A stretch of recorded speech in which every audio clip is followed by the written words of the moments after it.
Who should they appoint as the new manager, Don? I mean, there's talk of Lopetegui, there's talk of Graham Potter. I don't know, Dan, is the honest truth, because I've still got a feeling that Erik ten Hag is not the problem.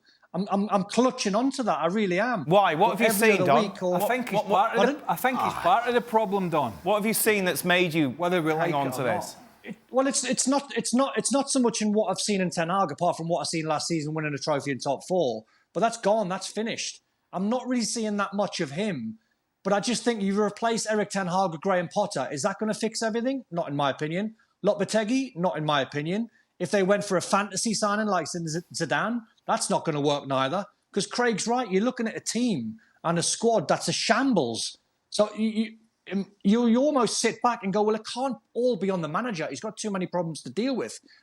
It's huge and it's going to take so much time. Sacking a manager and bringing Graham Potter, Lopetegui in, I just think that's sticking a plaster over a massive cut, because it might work for a week or two, but you're still left of all the players that Craig mentioned. It's going to take loads of time and loads of windows. People will say, well, you guys, you're hypocritical because you're saying the squad's not good enough, so how can the man... But as Stevie pointed out, it is still more than good enough to not be embarrassed by Nottingham Forest, Bournemouth at home. And there's been other games this season where they have scraped past through to something magical. The Dallo goal at Sheffield United, the brilliant volley at Burnley from Bruno Fernandes. The list goes on, right?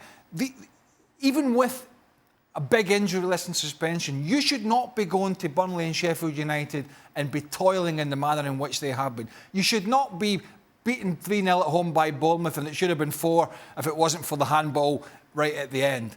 I mean, those things they're undeniable and inexcusable. For the manager, to me, it boils down to there is a way to lose a game, and there's a way that you can't lose a game. Right. And if you're losing games because your mentality is not right, and it's happening on a regular basis, that, in my opinion, is down to the manager not putting a fire under all the players. It doesn't get any more basic than that. Meanwhile, from Forest, of course, a big win for them in their scrap for safety. A word on Turner?